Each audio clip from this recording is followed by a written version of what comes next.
Hello，大家好，今日同大家一齊了解一下呢種好多刺但係營養價值非常高嘅植物同埋佢嘅果。我會主要講及4個點樣嘅問題，佢點樣好法，點樣摘佢，點樣整走佢塊皮，同埋點樣食呢？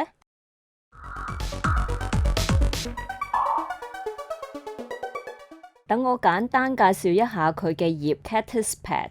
仙人掌葉嘅幼芽個樣係好得意，就好似一個迷你型嘅賊。之後呢個賊仔嘅鬚就會生長啲，跟住個賊仔會變身，個樣就開始有一啲仙人掌嘅輪廓。佢嘅輪廓越嚟越明顯，長大咗嘅葉大概係咁樣樣。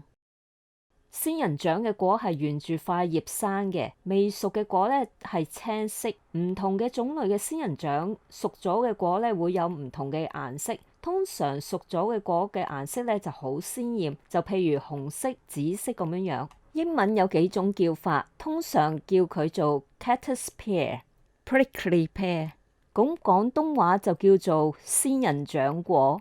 仙人掌自我保護能力係非常高，佢嘅葉同埋啲果除咗有明顯嘅刺之外，佢嘅果嘅外皮有好多一點點，咁每一個點咧就有好多非常細微嘅毛毛刺喺度。如果你一個唔小心皮膚碰到呢啲毛毛刺，除咗覺得痛之外，你會覺得好唔舒服，因為呢啲毛毛刺咧係好幼細，我哋係好難將佢掹出嚟嘅。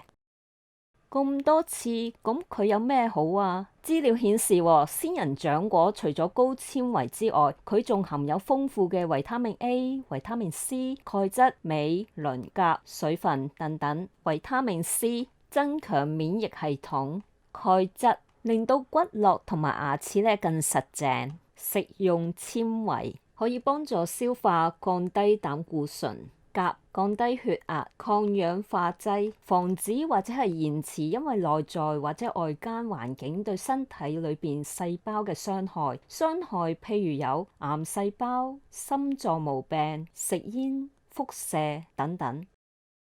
當啲果熟咗之後，有咁多毛毛刺，點樣摘呢？係啦，摘之前呢，就一定要好好準備一下。建議嘅裝備包括厚嘅皮手套、鉗、利嘅刀，一個容器嚟擠啱啱摘好嘅果。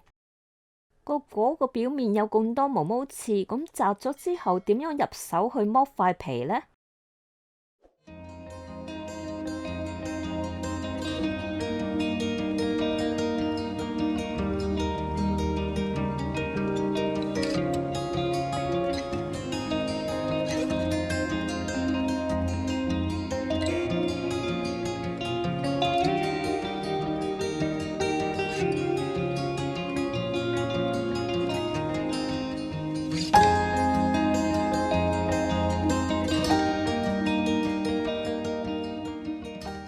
剝咗塊皮之後可以點樣食呢？最簡單嘅方法就係用刀叉嚟品嚐，或者就咁食咯。肉裏邊咧有好多好硬嘅細核，你可以連核一齊食，或者將佢吐咗出嚟唔食。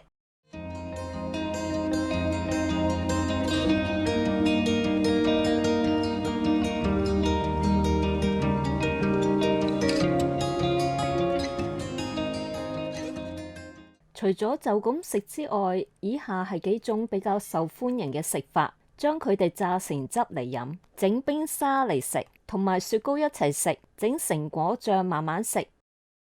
Thank you for watching. See you next time. Bye. 多謝收睇，下次再見。Bye.